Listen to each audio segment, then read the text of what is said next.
Alice's Adventures in Wonderland. Chapter 4. The Rabbit Sends in a Little Bill. It was the White Rabbit trotting slowly back again, and looking anxiously about as it went, as if it had lost something, and she heard it muttering to itself, "The Duchess! The Duchess! Oh, my dear paws! Oh, my fur and whiskers! She'll get me executed as sure as ferrets are ferrets! Where can I have dropped them, I wonder?" Alice guessed in a moment that it was looking for the fan and the pair of white kid gloves, and she very good-naturedly began hunting about for them, but they were nowhere to be seen.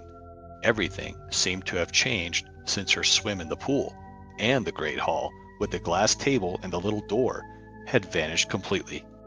Very soon, the rabbit noticed Alice as she went hunting about, and called out to her in an angry tone, "Why, Mary Ann, what are you doing out here? Run home this moment and fetch me a pair of gloves and a fan. Quick now!" And Alice was so much frightened that she ran off at once in the direction it pointed to, without trying to explain the mistake it had made. "He took me for his housemaid," she said to herself as she ran. "How surprised he'll be when he finds out who I am. But I'd better take him his fan and gloves, that is, if I can find them." As she said this, she came upon a neat little house, on the door of which was a bright brass plate with the name W. Rabbit engraved upon it. She went in without knocking, and she hurried upstairs, in great fear lest she should meet the real Mary Ann, and be turned out of the house before she had found the fan and gloves. "How queer it seems," Alice said to herself, "to be going messages for a rabbit. I suppose Dinah'll be sending me on messages next." And she began fancying the sort of thing that would happen. "Miss Alice, come here directly and get ready for your walk." "Coming in a minute, nurse." "But I've got to see that mouse doesn't get out. Only I don't think," Alice went on, "that they'd let Dinah stop in the house if it began ordering people about like that." By the time she had found her way into a tidy little room with a table in the window, and on it, as she had hoped, a fan and 2 or 3 pairs of tiny white kid gloves, she took up the fan and a pair of the gloves and was just going to leave the room when her eye fell upon a little bottle that stood near the looking-glass. There was no label this time with the words "Drink me," but nevertheless she uncorked it and put it to her lips.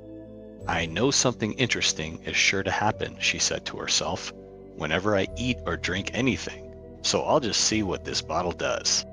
I do hope it'll make me grow large again, for really I'm quite tired of being such a tiny little thing." It did so indeed, and much sooner than she had expected. Before she had drunk half the bottle, she found her head pressing against the ceiling, and had to stoop to save her neck from being broken.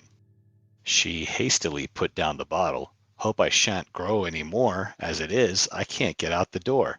I do wish I hadn't drank quite so much." Alas, it was too late to wish that. She went on growing, and very soon had to kneel down on the floor. In another minute there was not even room for this, and she tried the effect of lying down with one elbow against the door, and the other arm curled around her head.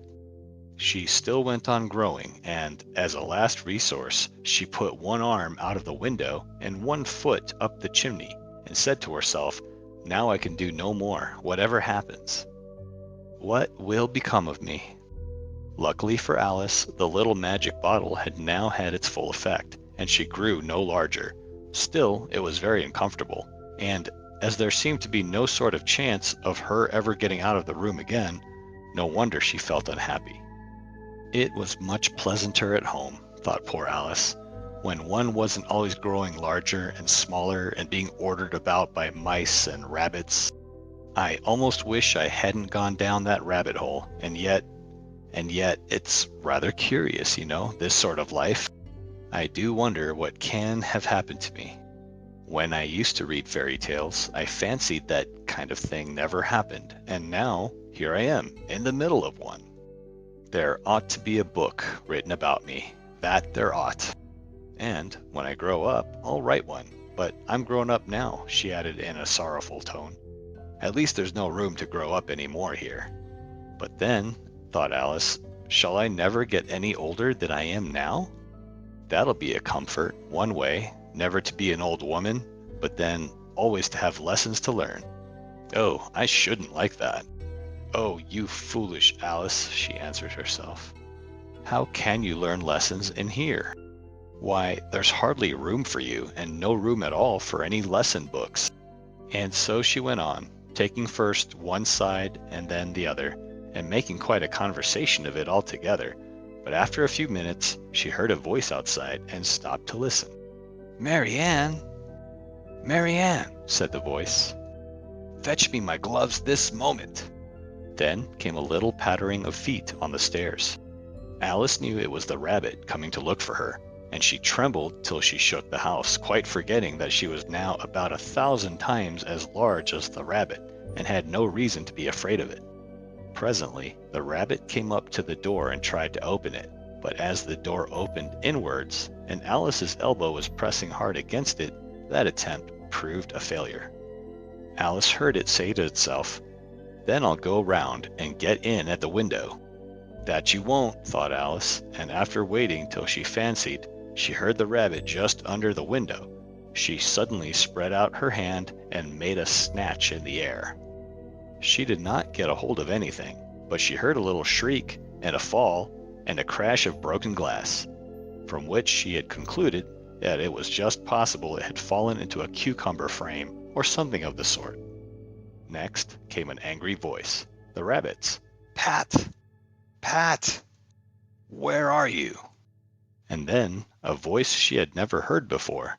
"Sure then, I'm here. Digging for apples, your honor." "Digging for apples indeed," said the rabbit angrily.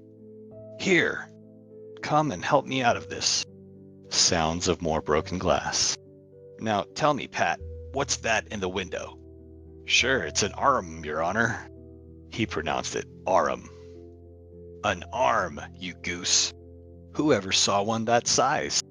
Why, it fills the whole window." "Sure it does, your honor, but it's an arm for all that."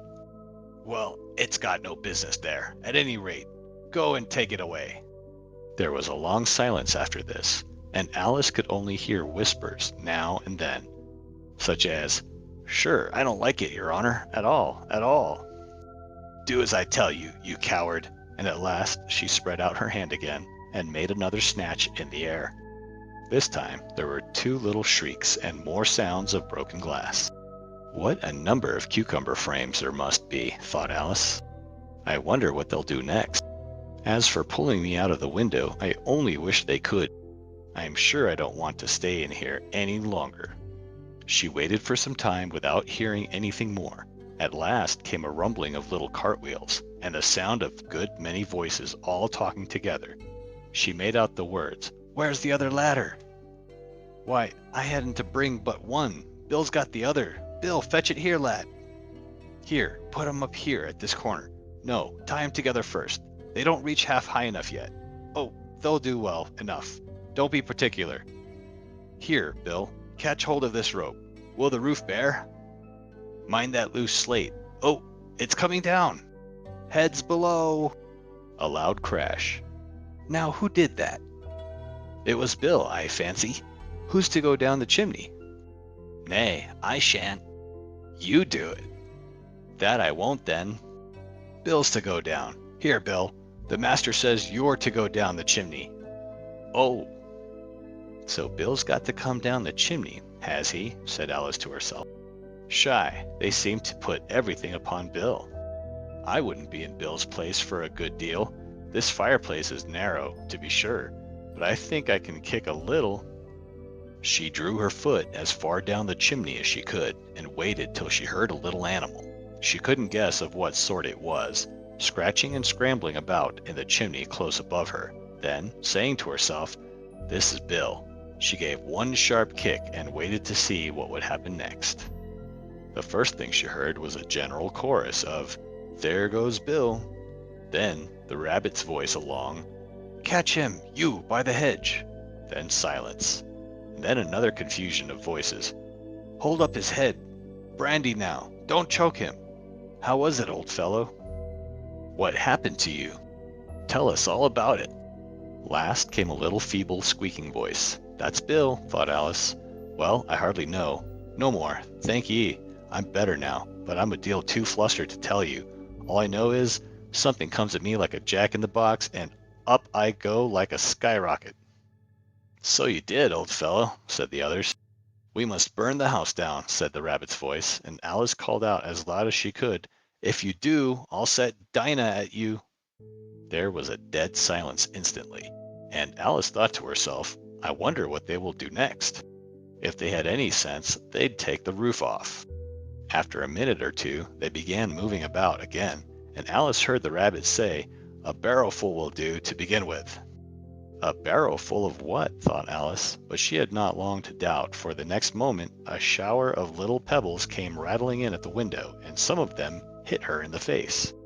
"I'll put a stop to this," she said to herself, and shouted out, "You better not do that again," which produced another dead silence. Alice noticed with some surprise that the pebbles were all turning into little cakes as they lay on the floor, and a bright idea came into her head. "If I eat one of these cakes," she thought, "it's sure to make some change in my size, and as it can't possibly make me larger, it must make me smaller, I suppose." So she swallowed one of the cakes and was delighted to find that she began shrinking directly. As soon as she was small enough to get through the door, she ran out of the house and found quite a crowd of little animals and birds waiting outside. The poor little lizard, Bill, was in the middle, being held up by 2 guinea pigs who were giving it something out of a bottle. They all made a rush at Alice the moment she appeared, but she ran off as hard as she could and soon found herself safe in a thick wood. "The first thing I've got to do," said Alice to herself as she wandered about in the wood, "is to grow to my right size again, and the second thing is to find my way into that lovely garden. I think that will be the best plan." It sounded an excellent plan, no doubt, and very neatly and simply arranged. The only difficulty was that she had not the smallest idea how to set about it, and while she was peering about anxiously among the trees, a little sharp bark just over her head made her look up in a great hurry. An enormous puppy was looking down at her with large round eyes and feebly stretching out one paw, trying to touch her. "Poor little thing," said Alice in a coaxing tone, and she tried hard to whistle to it, but she was terribly frightened all the time at the thought that it might be hungry, in which case it would be very likely to eat her up in spite of all her coaxing. Hardly knowing what she did, she picked up a little bit of stick and held it out to the puppy, whereupon the puppy jumped into the air off all its feet at once with a yelp of delight and rushed at the stick and made believe to worry it. Then Alice dodged behind a great thistle to keep herself from being run over, and the moment she appeared on the other side, the puppy made another rush at the stick and tumbled head over heels in its hurry to get hold of it. Then Alice, thinking it was very like having a game of play with a cart horse, and expecting every moment to be trampled under its feet, ran round the thistle again. Then the puppy began a series of short charges at the stick, running a very little way forwards each time and a long way back, and barking hoarsely all the while, till at last it sat down a good way off, panting with its tongue hanging out of its mouth, and its great eyes half shut. This seemed to Alice a good opportunity for making her escape, so she set off at once and ran till she was quite tired and out of breath, until the puppy's bark sounded quite faint in the distance. "And yet, what a dear little puppy it was," said Alice, as she leant against a buttercup to rest herself, and fanned herself with one of the leaves. "I should have liked teaching it tricks very much, if I'd only been the right size to do it. Oh dear!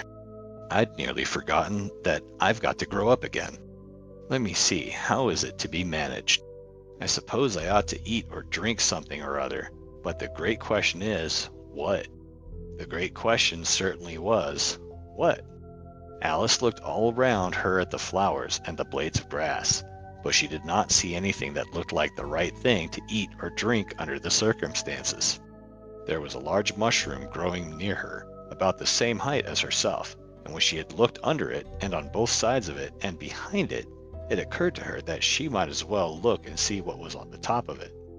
She stretched herself up on tiptoe and peeped over the edge of the mushroom, and her eyes immediately met those of a large blue caterpillar that was sitting on the top with its arms folded, quietly smoking a long hookah, and taking not the smallest notice of her or of anything else.